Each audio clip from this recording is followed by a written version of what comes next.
Good afternoon, everyone.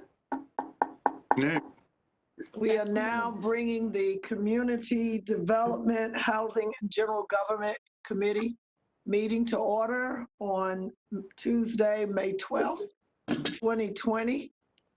Would like to thank everybody for tuning in, but the first thing I'd like to read is due to the declaration of the state of emergency, all committee members are participating virtually. For virtual meetings, committee members will be muted unless asked to be heard when there is a vote. It will be necessary to take a roll call vote. A committee member will be recognized and will raise their hand to state their vote. Committee members are Annette Scipio and Bessie, Robert Clark, and myself.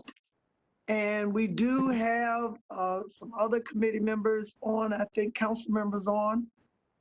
If so, would you please say your name and make yourselves known to the public? This is John Larson, City Council, South Ward. James Taylor here, representing the sensational Southeast Ward. Thank you. Anyone else? My council member Taylor did a wonderful thing yesterday. He had a moment of silence for one of our great elected and public servants here in not just Winston-Salem, North Carolina, but the United States. And I would like to go ahead and recognize a moment of silence to Dr. Vivian H. Burke, the Mayor Pro Tem and council member of the Northeast Ward.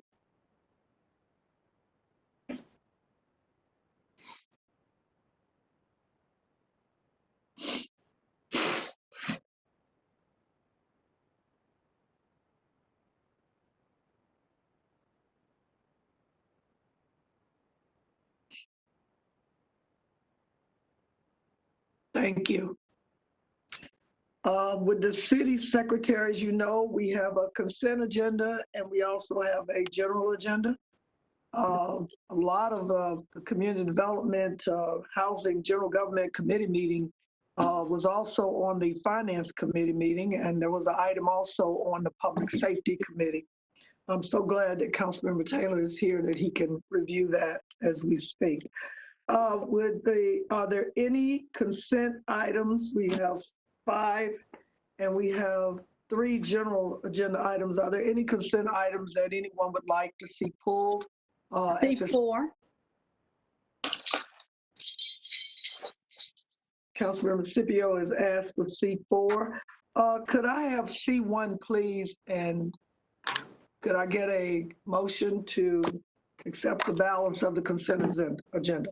This is Councilman Clark. I'll make a motion to approve the balance of the consent agenda. Second. It has been moved and properly seconded. All those in favor, let it be known by saying Robert Clark. Aye. Councilmember Scipio. Aye. Councilmember McIntosh. McIntosh isn't on this committee. Right. It's Dan Bessie. Correct. Councilmember Dan Bessie. Look alike. Okay. I vote aye. Councilmember Adams, so that's 3 in support of it and none against. And Councilmember Bessie has just joined the meeting. Hello, Councilmember Bessie. Hello, Madam Chair. How are y'all? All right, we're voting on the balance of the consent agenda. Items 1 and 4 were pulled. Would you like to weigh in? Voting yay or nay? I'll vote yay. Okay, so we have 4 in support. The motion passes. And City Secretary, would you read the first item, please? City. Item C1, information on ordinance amending chapters 2, 6, 22, 38, 46, 74, and 78 of the city code related to various technical corrections.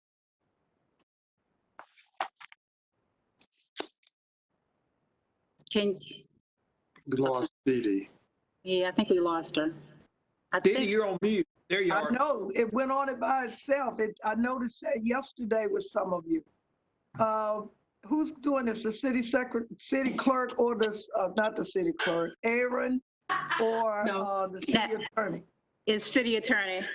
All right. Good afternoon. What I'm looking for, city attorney, is just a short synopsis of what these changes are, because a lot of people in the public wouldn't know if we didn't tell them. I'm sure I'll be happy to go over the changes.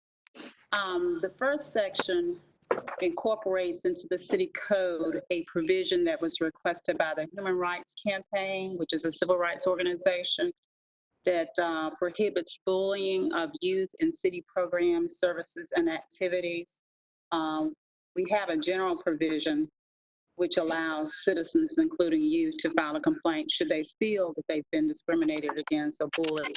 But the Human Rights Campaign wanted to see more specific provision in our codes. That's what that does. The code also changes the term or the phrase city secretary to city clerk. And there are some other cleanup items in terms of changing the name of the Community and Development Office to its correct name, and also changing the process for permits from what was the Community Development Office to the Office of Business Inclusion and Advancement. So that's generally what the item does. Thank you.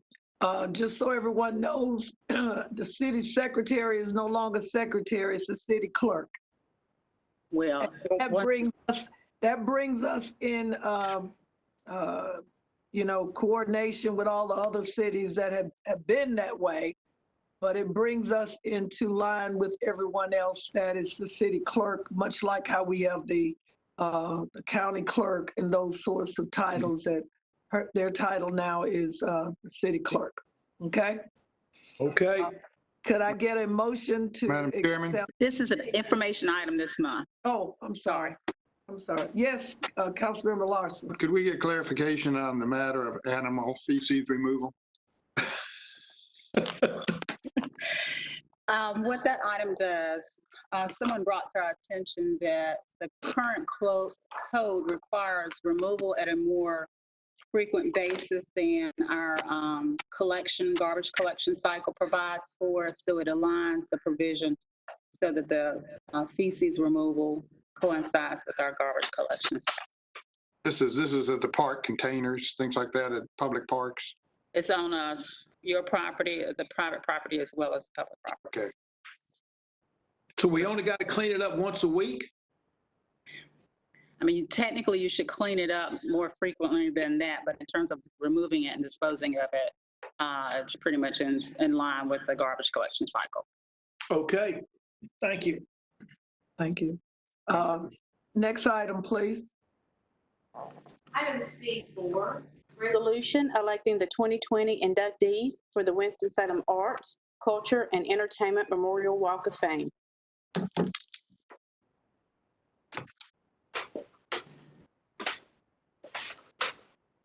Yes, who pulled that? Was it Councilmember? I did. Scipio. I did. Okay. Madam Chair, I think it would be great for our residents to know who the nominees are this year. City Clerk, please read. The nominees are Maya Angelou for writing, George Lee, radio television, John S. Mueller, music, Penelope Nevin, writing, James Daniel Smith, music, Alvin A.C. Stowe, radio. Chairman Adams. Yes. Just make one correction. This has been Ralph, Assistant Yeah. City. We received 6 nominations. 5 were put forward by the review panel. The program allows up to 5 nominees. And so the 5, and that's on the second page of the CARF, are Angelo, George Lee, John Mueller, Penelope Nevin, and Alvin Stowe. Okay. Mr. Rao, so did we ever decide, as it was suggested, that we do the announcing, but we actually lay the stars during the Black Theater Festival? Are we gonna possibly do it that way, or are we just gonna do this every year? I think whatever the preference is of council, I mean, we certainly can do it every year and make that a special, induction for that particular year's class. But I think we had a very successful turnout when we did it to coincide with the start of the National Black Theater Festival. And we could make that, part of the tradition for unveiling the stars for the last 2 years classes. So we can certainly. Yeah. Any comments from the council? I mean, the committee or the council members? I think we have very good candidates this year. I was surprised to see George Lee. I remember him being on WAIR way back in the day when I was growing up. So I was happy to see what happened to him. Madam Chair, I move for approval. Can I get a second? Councilman Clark, second. It's been moved and properly seconded. All those in favor, let it be known by saying aye. Robert Clark, Aye. Councilmember Scipio, Aye. Councilmember Bessie, Aye. and Councilmember Adams, aye. Thank you, and the motion passes. Now we'll go to the general agenda. City clerk will read accordingly. Item G1, Choice Neighborhoods Grant Award Notification. Woo-hoo. Who's doing this? Assistant Manager, Logan Ford, are you doing it, or Marla? Chairman Adams, Yes. good evening, members of the committee. We have both Marla Newman, our Community Development Director, and also Mr. Kevin Cheshire with the Housing Authority of Winston-Salem on the call. Welcome, Kevin. Hey, thank you. Glad to be here. Oh, I would ask the update for council, just so we can provide some context in terms of how this project moves forward from here. If we'll start with Ms. Newman introducing the topic, and then we also have Mr. Cheshire that will provide some comments as well. All right. Thank you. Good afternoon, Chairwoman Adams, members of the committee, and the remaining members of the council. I'm Marla Newman, Community Development Director. And we are, of course, elated to have been awarded the Choice Neighborhoods Implementation Grant. As a number of you are aware, the process started with a planning grant that was provided for Cleveland Avenue homes in 2013. Subsequent to that, the Housing Authority, in partnership with the city, made 3 additional applications for an implementation grant. However, we were not funded for any of those applications. We were notified earlier this year after a huge effort that we undertook, again, in partnership with Hawes, McCormick Barron Salazar, and Urban Strategies Incorporated, to provide an application in late 2019. HUD performed a site visit for us on February 5th, which was well branded and left a lasting impression as we understood it, as they continued with their site visits around the country. And then, of course, we were notified 2 weeks ago of our selection, and we are one of 4 communities that were selected for the implementation grant. Our implementation grant is $30 million. One other community received $30 million, and then the 2 remaining communities each received $35 million. So the project, again, is for the revitalization of the Cleveland Avenue Homes community. The grant will allow Hawes to replace 244 existing apartments in the Cleveland Avenue Homes. Those apartments will be replaced with 406 new units, including 199 units of replacement public housing, 86 units of workforce housing, and 122 units of market rate housing. In addition, there will be 45 housing choice vouchers to cover the difference between the original 244 existing public housing apartments and the new 199 units of apartments. And so those 45 residents will have the opportunity to choose where they would like to live by virtue of having those vouchers. So at this juncture, I will pause and pass it over to Kevin Cheshire to talk about our next steps and what we are hoping to achieve. Yeah. Thanks so much for that, Marla. I don't know that there's a lot to add to what Marla presented other than to express my gratitude to the members of this committee, the members of the council, and certainly to the late Mayor Pro Tem Vivian Burke for her support given the location of the Cleveland Avenue Homes community. I'll add, Madam Chair, that I thought the turning point for the HUD site visit was when you essentially stood up and said, hey, I'll speak for my colleagues on the council, and I will say that whatever we need to do to make this happen at our level, we were willing to do. And I thought, yeah, that was a real turn there in the momentum. So needless to say, I'll echo what Marla said, that I'm elated. By way of an update, we are going to send a letter out to the residents this week, essentially aligning them with Urban Strategies, who is taking the lead on providing the case management services. So that letter will go out. Urban Strategies will be reaching out next week to start that intake process for the residents at Cleveland Avenue Homes. I was on a call earlier today with staff from Representative David Price's office. Chairs the Appropriations Subcommittee for THUD, Transportation, Housing, and Urban Development. And so we're requesting that Congressman Price take a look at some of these deadlines that are included in this choice grant, given the current situation, understanding that those deadlines are going to be made difficult to meet, to say the least. And HUD does not have the authority to waive those deadlines. That needs to come from Congress. So we're working through that. So and needless to say, I'm just so appreciative of your efforts collectively. I've said this before, but I'll say it again in this forum.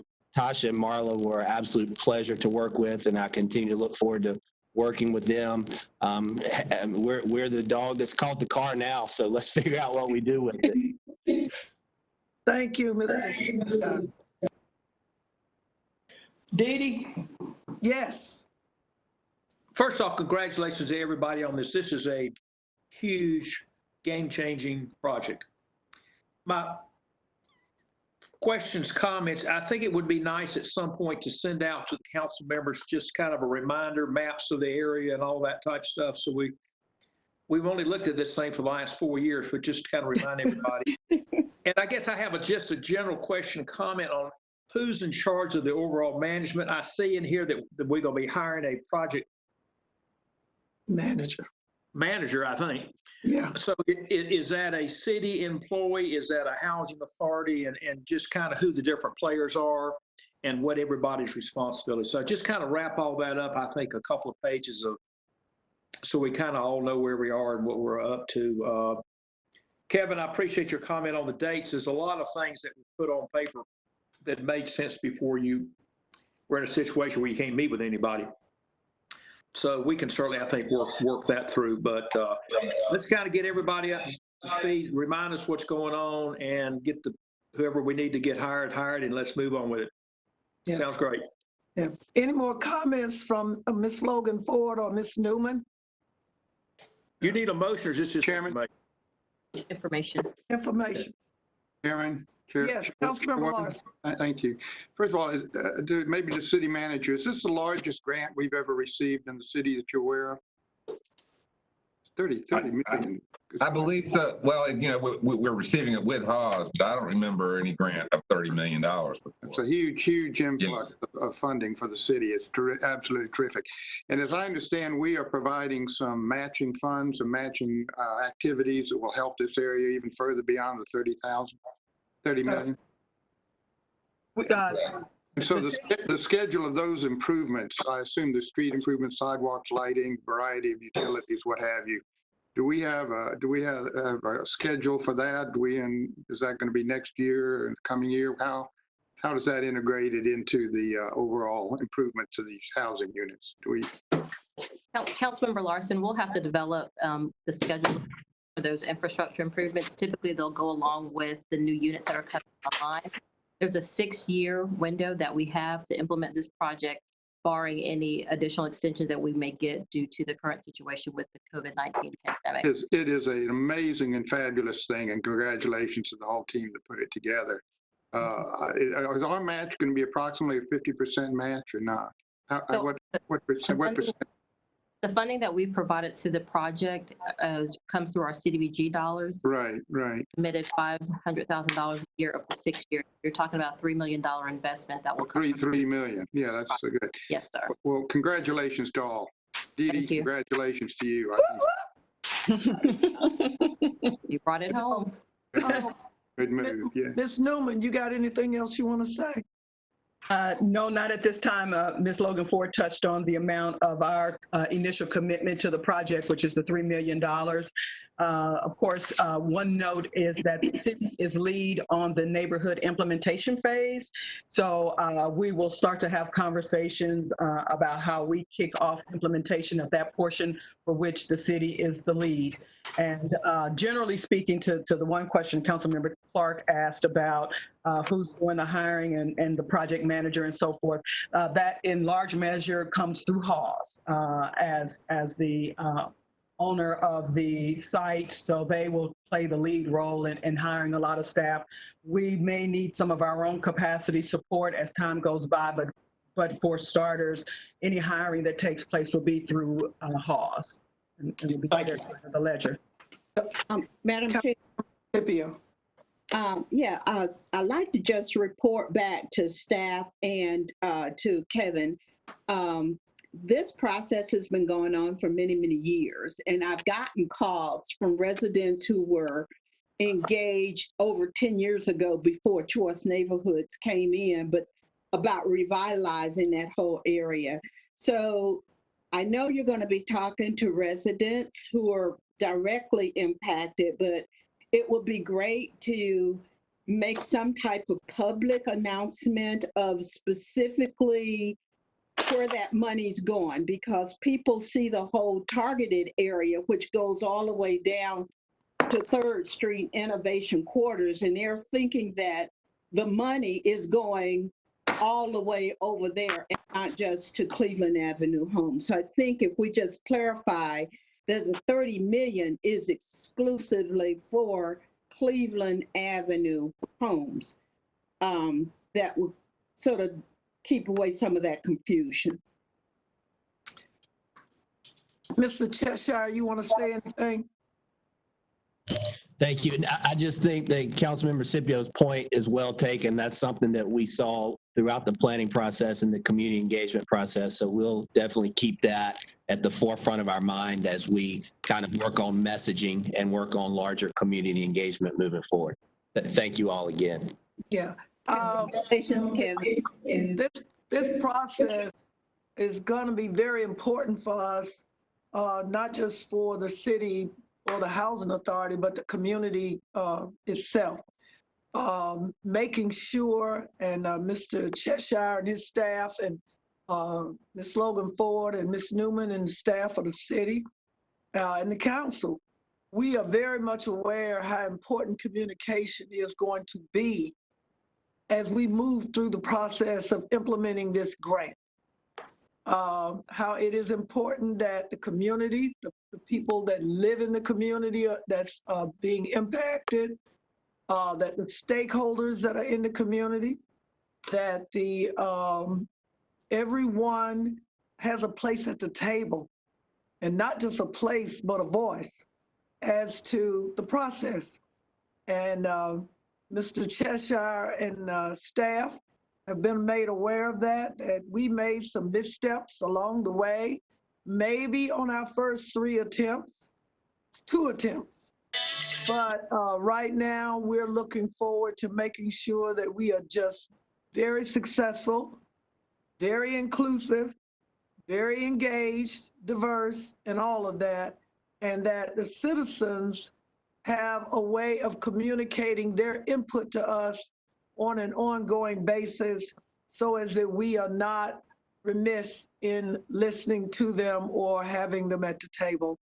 I think the city council, we are looking forward, and the mayor and staff, Mr. Cheshire, as we move through this process, not just to leave an impression on the HUD visit the way we did, but when they come back intermittently, they will see that we are held to our word of being one of the best, and hopefully a blueprint, footprint and a benchmark of what this process should look like. So we're looking forward to it and thank all of the team and all of the city and everyone that, all of us were a part of this process. Well, whether you had a meeting or not, we were all a part of it. So thank you all so much. Any other comments at that note? Okay.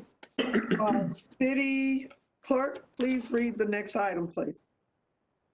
Item G2, information regarding opportunities to increase food access amid COVID-19.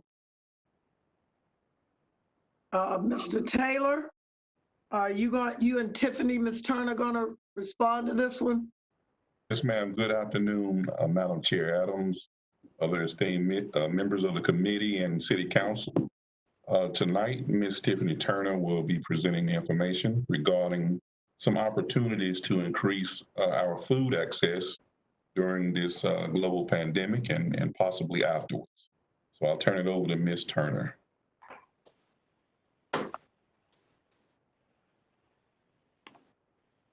Good evening, Madam Chair and members of Council and of this committee. I'm thankful to have the opportunity to present to you all today. I just want to make sure that everyone can see my presentation. Is it up? It is up. No. We see you. That's it. Let's see, let's try now.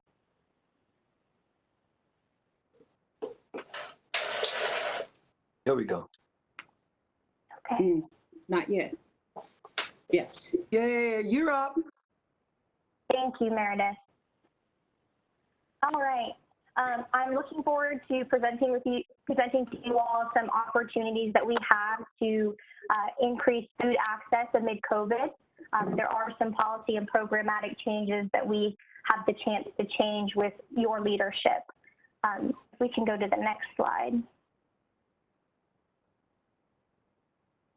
As you all are aware, in August of 2018, we received a grant and we were one of the 6 cities selected for the National League of Cities grant. I won't belabor that any longer. You all will recall the success of the Think Orange program that I presented at the November 2019 General Government Committee meeting. The ongoing COVID pandemic has brought many additional challenges to our community, and you all have recognized the potential for local food shortages as supply chains are disrupted by the spread of the virus. Ensuring easy access to healthy food is a key element of providing a high quality of life for our local residents, and their economic well-being, health, and safety can be affected by a lack of adequate access to nutritious food. Because of the Think Orange framework that we had in place, we were able to act quickly to ensure food access during this time. But there are still more opportunities and potential ways that we can change regulations and policies to increase local food production and alleviate potential food shortages. So if we could go to the next slide. So some efforts in response to COVID-19 to date include we've reopened 80 recreation and parks facilities to serve meals, specifically dinner and breakfast.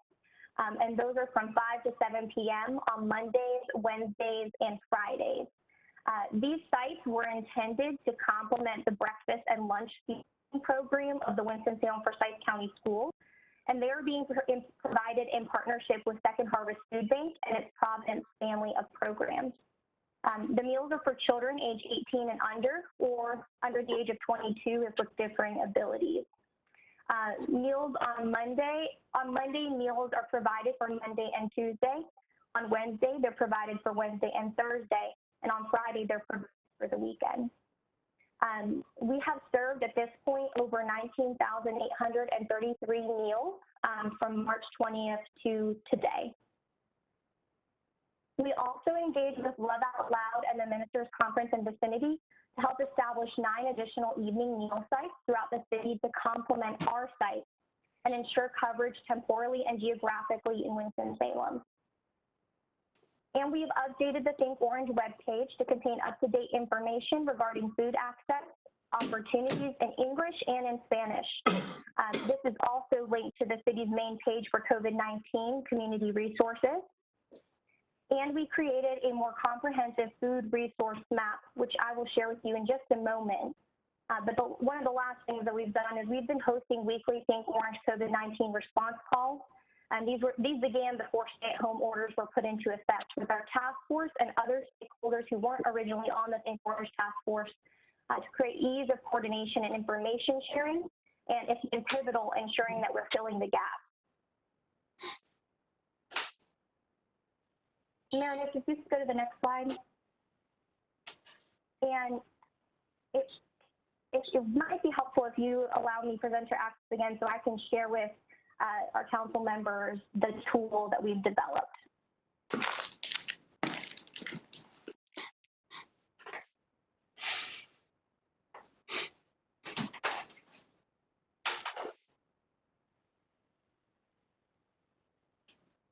What did you need, Ms. Turner? Do I still have presenter capability?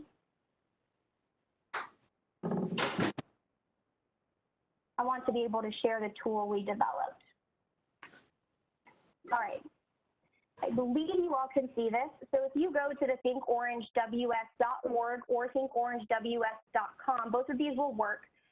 There's on our main landing page, you'll be able to see this. You can also click on Get Help During COVID or Recursos Durante COVID-19. It's also available, like I said, here on the main page, but I'm going to take you directly to COVID-19 food map or ir directamente al mapa de alimentos COVID-19. We're going to go to English. And this will take you to a resource that we have been developing.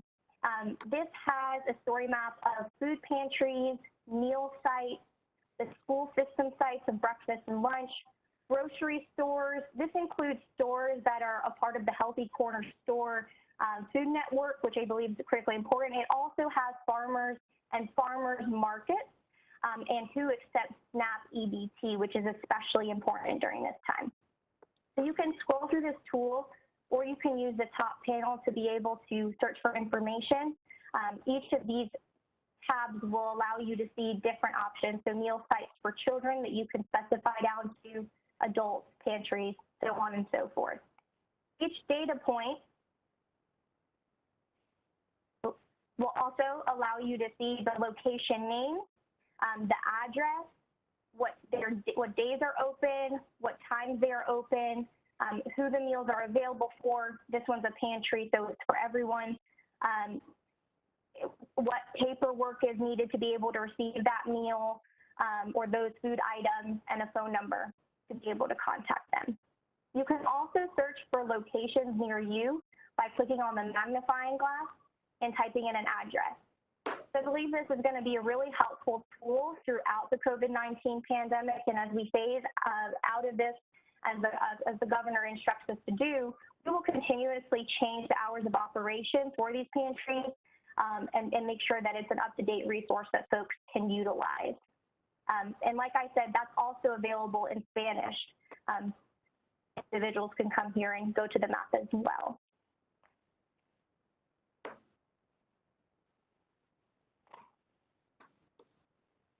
Oops. Okay. All right, continuing on.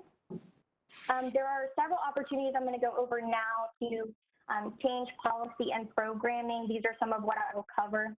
And I'm going to start with relaxing restrictions on keeping backyard chickens. So currently, Winston-Salem residents may keep chickens or other fowl and pigeons on their property by obtaining a zoning permit from the inspections division.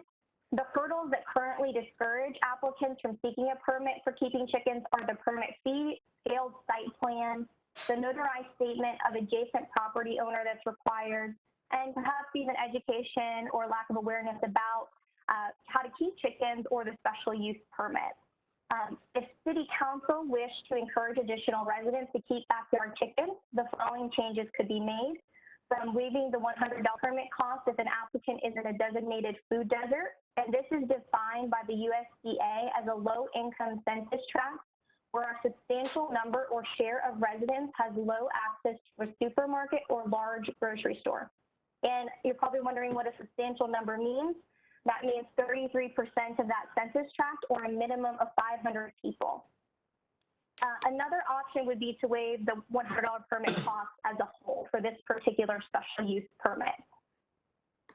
The second option is to amend the city code to remove the requirement for a notarized adjacent property owner statement of support. The other code provisions should still provide adequate protection for adjacent property owners.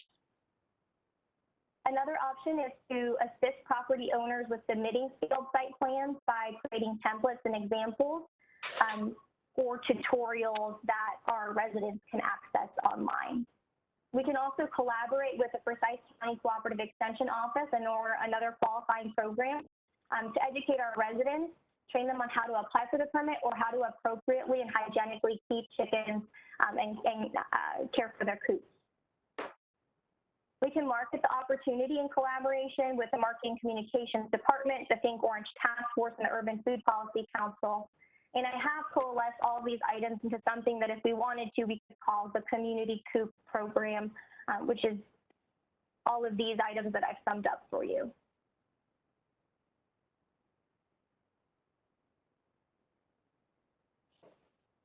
Another option for policy change is to amend regulations for urban livestock. City residents are currently allowed to keep rabbits, horses, mules, donkeys, goats, sheep, cattle, and ponies on their property if certain requirements are met. Residents are prohibited from keeping pigs within city limits. The most stringent requirement is the 50-foot setback requirement from an adjacent property for keeping these animals. Property owners do have the ability to seek reduced setback requirements through the Board of Adjustment special use permit process. If City Council should want to, they could modify the code to reduce the current minimum setbacks for keeping these similar animals if they wanted to encourage the presence in the city.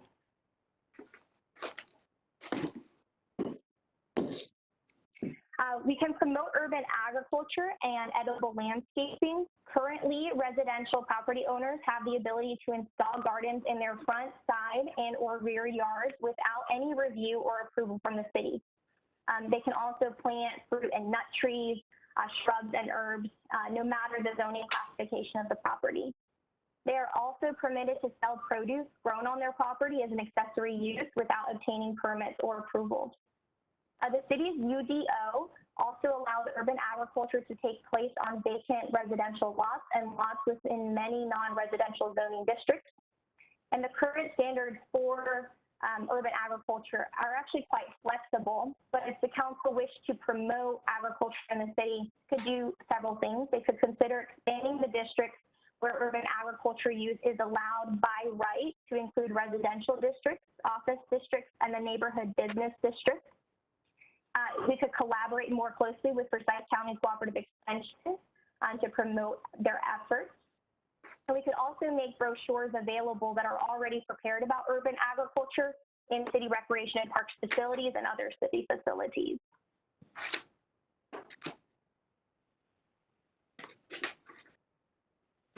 We could promote edible landscaping and community gardens on city property and within rights-of-way.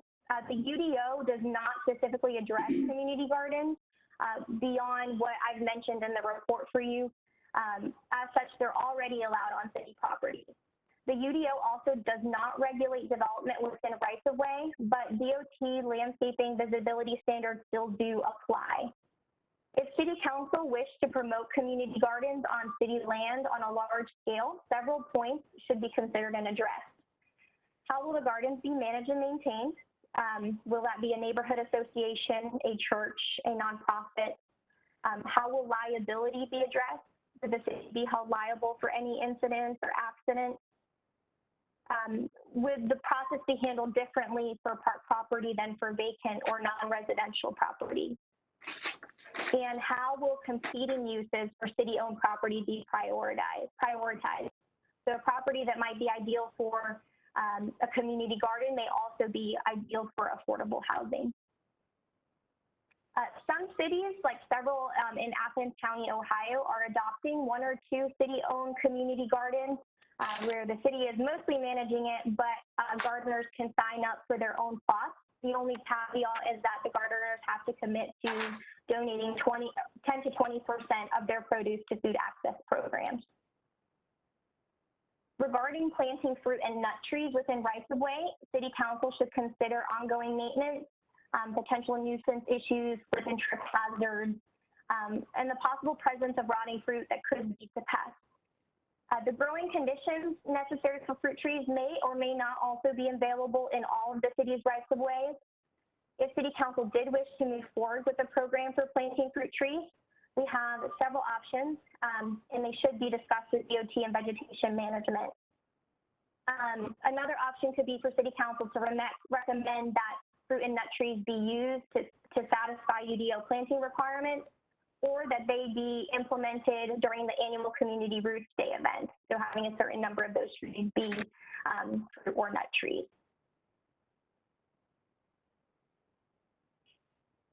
Continuing along, we could recommend the continuation of relaxation on WISDA's 2-bag policy.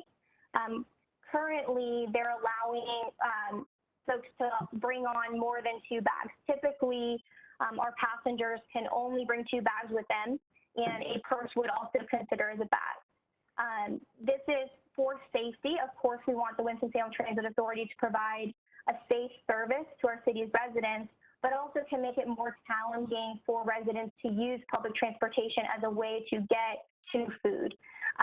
Right now, because of the COVID pandemic, they have obviously reduced it's free fare, and also there is no 2-bag policy. So if City Council should pursue this and would like to improve food access through public transportation, they could recommend relaxing these restrictions, especially on the 2-bag policy, for 6 months to a year beyond COVID, and assess the safety and feasibility of making this a more permanent adjustment. Several community members, and especially one high schooler in the city of Winston-Salem, has been advocating strongly for installing floor-level racks or overhead storage bins on WISTA buses, and this should also be an option that we should consider. The last item I want to share with you all is reopening the Fairgrounds Farmers Market. At the time I wrote the report, we got onto this item very quickly, and we will be reopening on this Saturday, May 16th. The hours will be from 6 a.m. to 1 p.m. This is so important because farmers markets are a way to support access in a community. It's providing economic support to our local farmers and also healthy, fresh food to our city's residents. At the outset of COVID-19, many city and county markets across the state did close down to promote social distancing and stop the spread of the virus.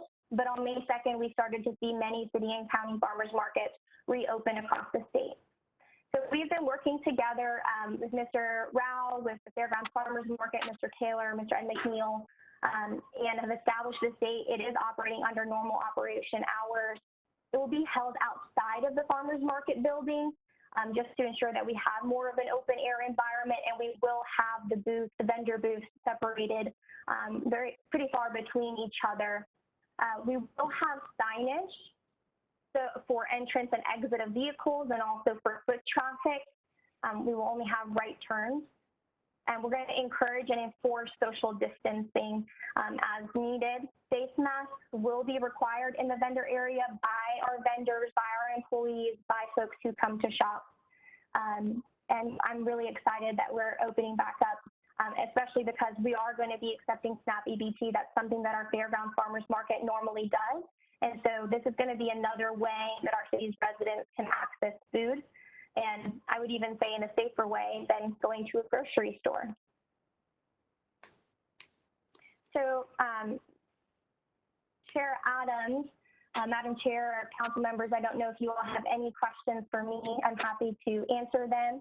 I'm really excited and thankful for your commitment to combating hunger in our city.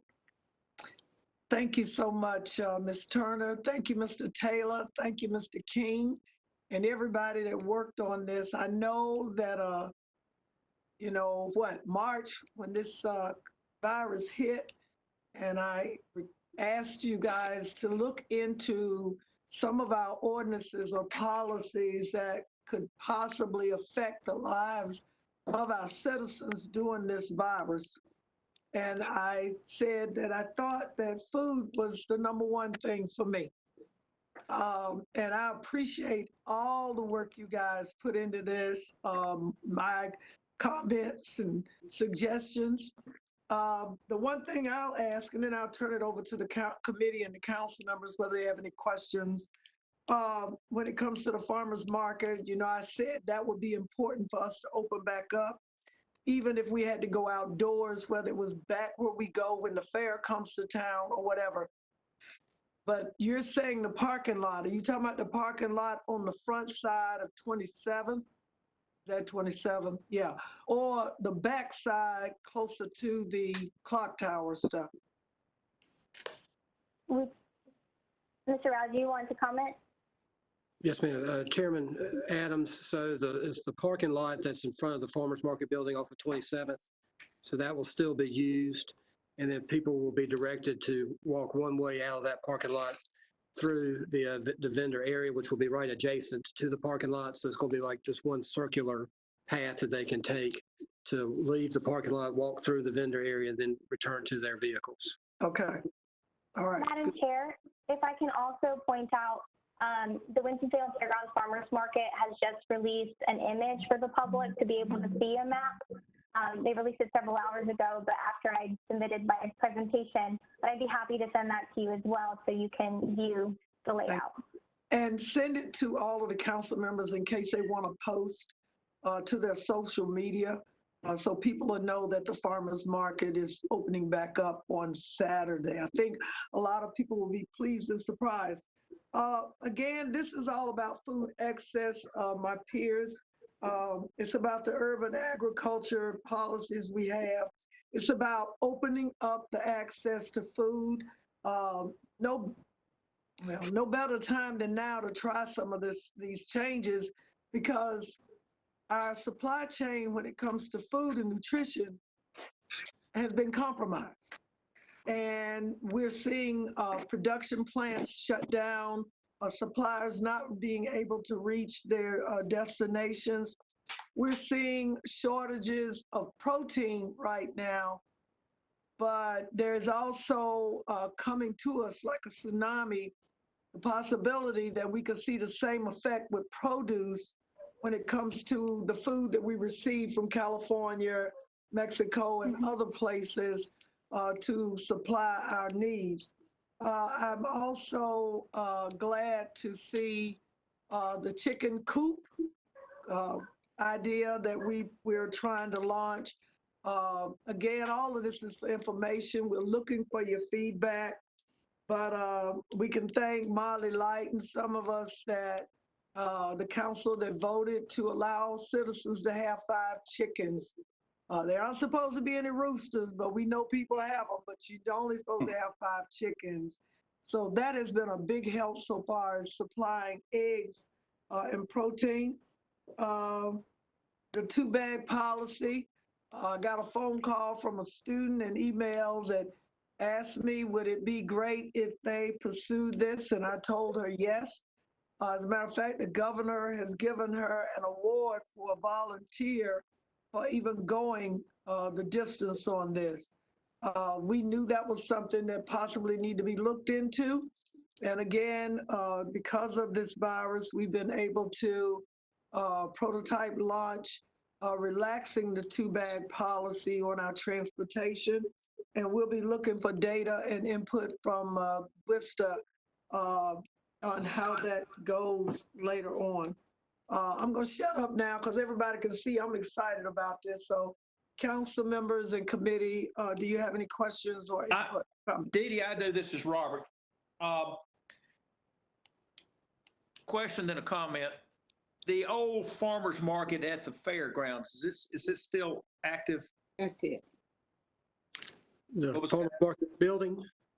Yeah, we used to have a farmer's market at the fair Saturday morning. Does that still happen? That's what's going to reopen on Saturday. Okay. Yes, sir. Okay, I was concerned. We tried to open one up there on Liberty. We're not talking about that one. No. That's correct. Okay. No. Good, because there's only so many farmers that need markets. And we have one of the oldest farmers markets in the Piedmont. Okay. Second question, I would like some more well, first off, let me say I thought it was a good presentation, and I think there's some things we can do to be a little more regulation friendly, and I would suggest we look at these, Ms. Adams, as we move on with other committee meetings in the future. I would like some feedback on what kind of nut trees could grow in this area. I have a little bit of concern with fruit trees that I have seen apple trees and cherry trees in yards that basically ended up with rotten fruit on the ground, but pecans and maybe walnuts might be something that we could plant as a shade tree as a general rule, and then you could have free nuts in the fall.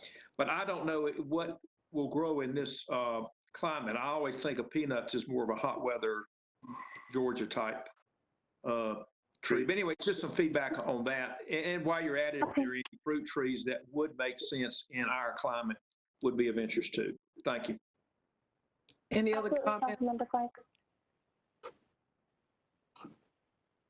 I have a question, Chairman. Councilmember Scipio. I know this is information. It's a lot of pieces in here for us that we could consider going forward with.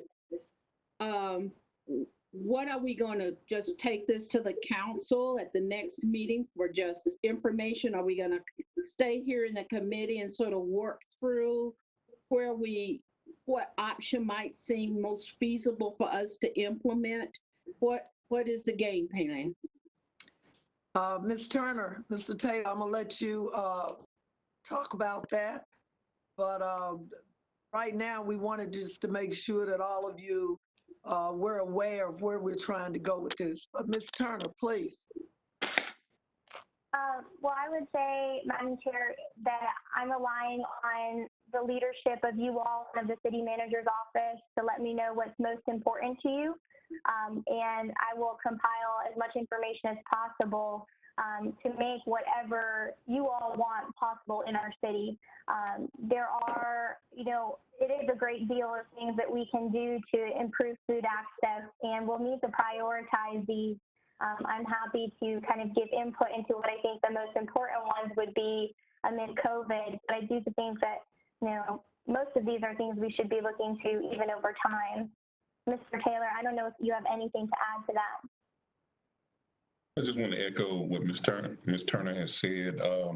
We're going to start working on some of these options tomorrow. And what we will do, we'll go through, we'll get the data that's needed to make the best decision and present it to council. And once we've done that, we'll rely on any feedback we get, and we'll make something happen. Thank you. Thank you. I just have one other comment. Seems to me we should always consider which ones could be easiest and least expensive. Some things are going to cost a bit of money to invest in. If you're talking about trees and right-of-ways, buying trees, maintaining all of that. So I will opt for which ones are easiest to do and the least impactful financially on us, and yet would have a great benefit. I'm happy the farmer's market is open. I'm happy it's not opening at 6 a.m. What time was it opening? 9? 6. It is 6. Oh, it is 6 again. I usually go there. Okay, I guess I have to get up at 6 again. Councilmember Larson. I think there's some very exciting low fruit to be picked on this thing, and I'm sure that in Public Works we'll be talking about the bus very shortly. I hope we will anyway. I think the biggest and most complex thing in my mind deals with the fowl or chicken component of this, and having making the coops and changing the property lines, and whether or not neighbors have to have a voice in this. I'm assuming that we've had some discussions with public health as we've gone along on these discussions, and looked at also these are zoning changes, special use permits, which means I assume they go with the property and not with the owner, which means that it has in time will remain in place even though the ownership may change, and we may have a lingering after effect that we may want to pay some attention to. I think the idea of having urban fowl is a good one. I just am concerned about how we control it.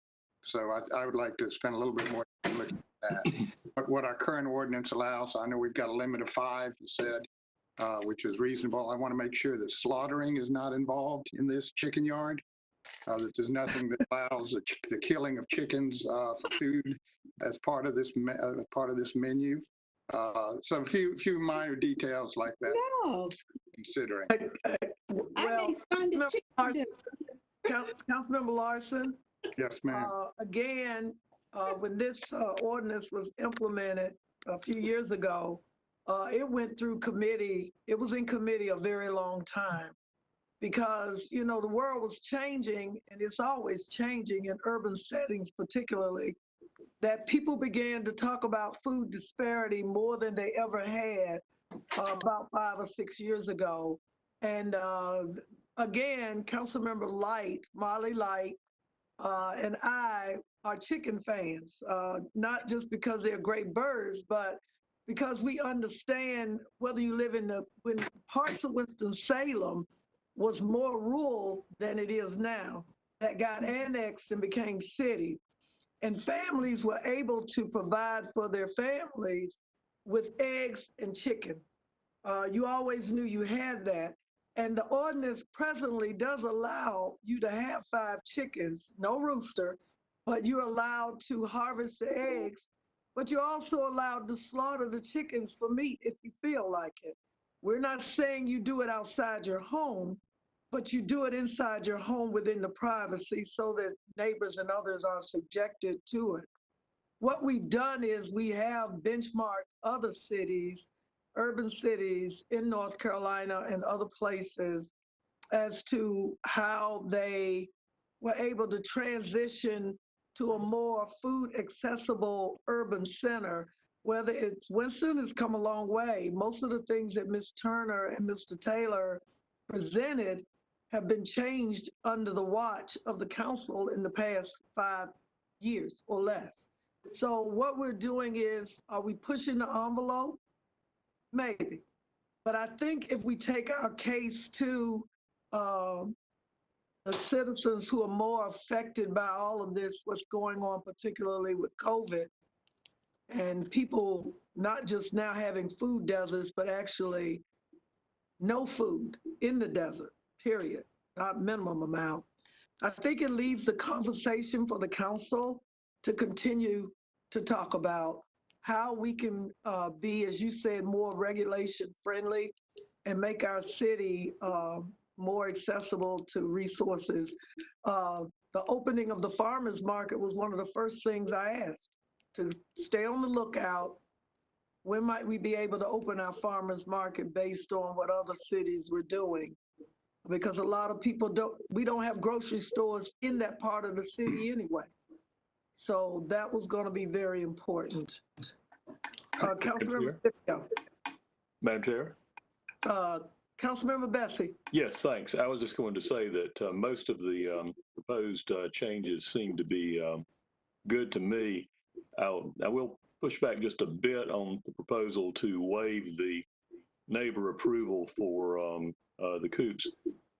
And that is only applicable, of course, when they cannot meet the setback requirement.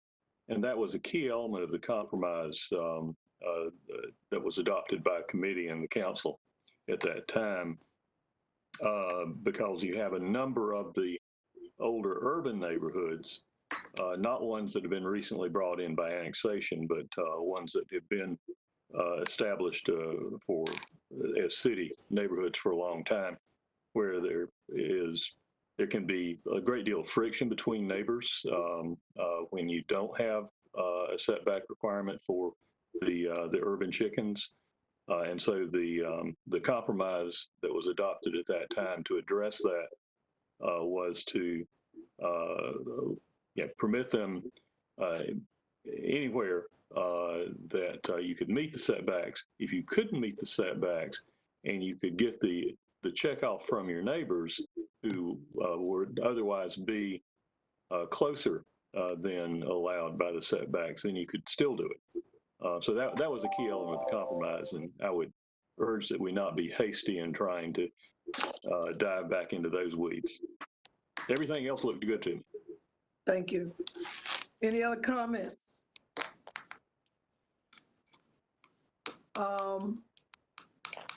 Could the staff, I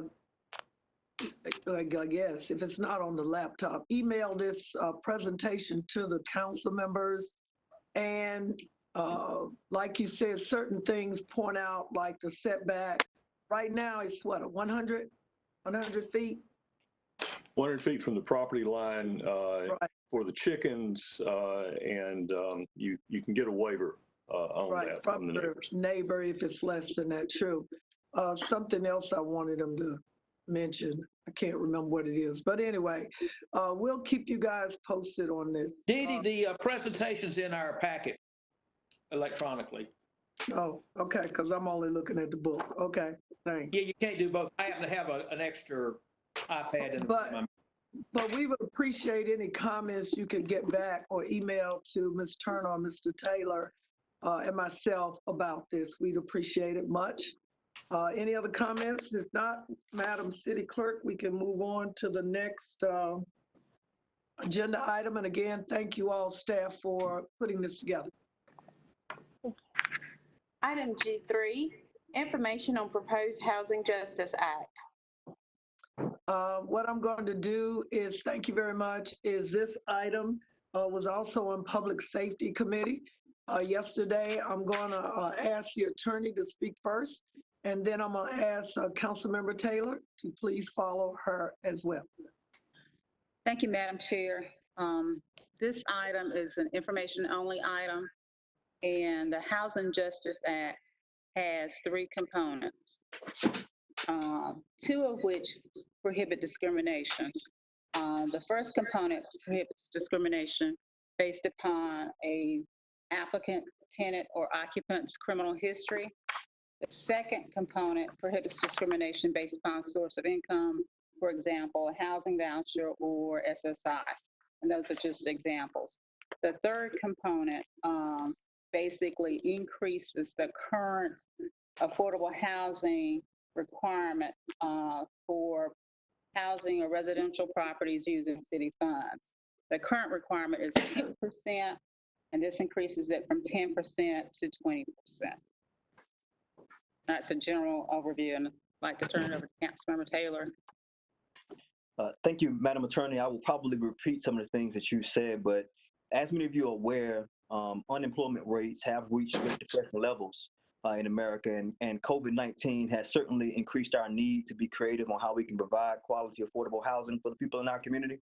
The idea of this act is based on essentially our need to eliminate some of the barriers that many of our citizens are experiencing when they're seeking to obtain housing. And as the attorney said, the Housing Justice Act is simple. It's a local justice reform that will prohibit housing discrimination in city-funded projects based on 2 key elements. And as she said, 2 of those key elements are criminal background. The second is a city resident's sources of income. Now, she mentioned federal housing choice vouchers, but I just want to run down the list. So it will prohibit discrimination based on federal housing choice vouchers, financial assistance from any rental assistance programs, supplemental security income, Social Security, pension and other retirement benefits, alimony, and child support. And as she said, the last component of the program would increase the number of units that should be designated for affordable workforce housing city projects. Right now, our mandate is that 10% of the collective number of units have to be for affordable workforce housing. The Housing Justice Act will push that envelope just slightly to mandating that 20% of all available units should be designated for affordable workforce housing. So that's the Housing Justice Act in a nutshell. I want to thank Councilmember Adams for sort of partnering with me to introduce this. I want to thank all those who heard this in public safety who gave some good quality feedback. But ultimately, I think we'll fill a void and eliminate some of the barriers that citizens are experiencing when they're going to apply for housing. Thank you. Any questions comments from the committee or the council? Dee Dee, this is Robert. I, by the way, am joining y'all by phone now. I had something come up. I've got to leave, but I have 2 we saw you issues jumped off. We saw it. But I'm back. Number one, I think it would be helpful if we could go back for the last 2 or 3 years on any projects that have met the current formula that we require. and see if this would have still worked for them. I want to be sure we don't, by raising some of the minimum requirements, we eliminate the ability to do these projects. So I think we could test that historically. And secondly, I did have some concern, and I know it's in the fine print, on what criminal activities could forbid someone from getting it. I would just like a little more information on that, because I do think there's certain activities that a landlord, I think, should legitimately take in mind. Councilmember Taylor. Particularly violent. Hey, Councilmember Clark, to your point, yes, property owners will be prohibited from excluding tenants based solely on non-violent convictions in city-funded development. So what that will mean would, there'll be a couple exceptions to that rule. The exceptions would be convictions involving communicating threats and convictions on violent acts. So we're just talking about non-violent offenses. That's fine. So if somebody is an arsonist, they can't come in, for example. That will be a violent offense, sir. Yeah, okay, all right. Okay, well, I'll accept that. Just so if we could just do a little bit of historical look back to be sure we're not, if the requirements are too strict and nobody does them, then we haven't created more affordable housing, we've created less. So just take a quick look back to be sure we're okay there. And if I may, Madam Chair, Councilman Clark, there is some fine print in the ordinance that says that essentially if we find that they can't meet the good faith efforts to meet the requirements, then we could actually go back in and adjust some of the requirements. So what we don't want is a bunch of empty land and people not being able to live in it. So we do want developers to be able to build, but we want citizens to be able to access housing. So we can be a little bit more reasonable as time moves forward if we find that there is an issue. Okay. All right. Thank you. Thank you. Any other comments or questions? Okay. All right. If all minds are clear, we will go ahead and adjourn this meeting. Madam Chair, before we do that, this item is coming forward to public safety and community development for information. So I'd actually this item be brought forward together with public safety, and when we get the ordinance drafted to be, adjusted or voted on as the council so sees fit. Yes. So do you see this like at the next committee meeting, or when do we can talk about it, but not Monday, no, right? Oh, no, certainly not Monday, but I would say next month because of the dire need due to COVID-19 to get folks in the housing. I know we've got some developments we just voted on and talked about that will be coming online. So we want to make sure that this is in line with the developments that will be coming forward. Okay, thank you. Thank you. Any other comments, questions? Councilmember McIntosh, Councilmember Scipio, Councilmember Bessie. Just note that Public Works is due to start at 6 p.m. All right, thank you, everybody. Be safe. Dee, thank you. Good job. This meeting is adjourned. Thank you. Thank you. Thank you. Thank you.